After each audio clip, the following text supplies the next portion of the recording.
Hi. Hey, When you think of cultural diversity, what comes to your mind?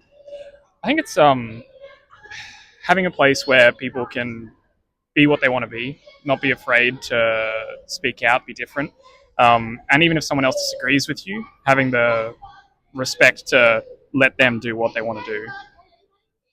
Where were you born? Yeah, well, actually, maybe like 3 kilometers that way. Which cities have you been to? Oh, do you want like international or every? Anywhere. Brisbane, Sydney, Melbourne, Hobart, Cairo. Well, a lot of in Egypt. Throughout Vietnam, Ho Chi Minh City, and Hanoi. Went through Cambodia, so Siem Reap. I've been to Canada, across the country there. Throughout New Zealand, Singapore. Um, yeah, How would you describe cultural interaction experiences in these cities? well, it depends.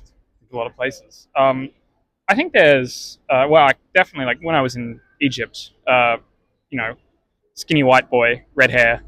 I think a lot of people just thought it was a bit of a curiosity. Um, but most of the time, people are just fairly relaxed. As long as you're respectful and understand that they do things a bit differently, they're happy to help. Um, there's always going to be some people looking to maybe make a buck off you, but not many. What's the one thing you wish more people knew about your culture? Oh, um, I don't necessarily know if I have a culture.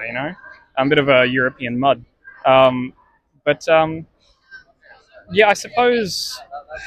No, I don't know if I can answer that one. I don't think there's anything that comes to mind. I'm certainly not a person who.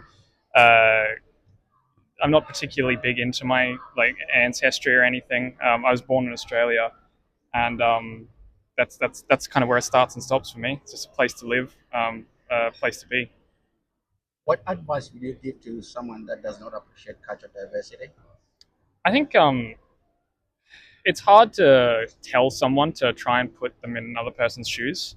It's not an easy thing to do instinctually, but trying to empathize is really important. If you look at someone and say, "I don't get it," it's like, okay, well, what's something that you do that they don't understand? And if they were to completely deny it and say, "I don't get it, why are you doing this?" That's going to hurt. And trying to change positions with them, I think that really helps. I imagine most people who don't want to do that, it's not because they can't, it's because they're scared of the answer. Anything else you want to add? Um, have a good Thank you so much. Have a good week. you too.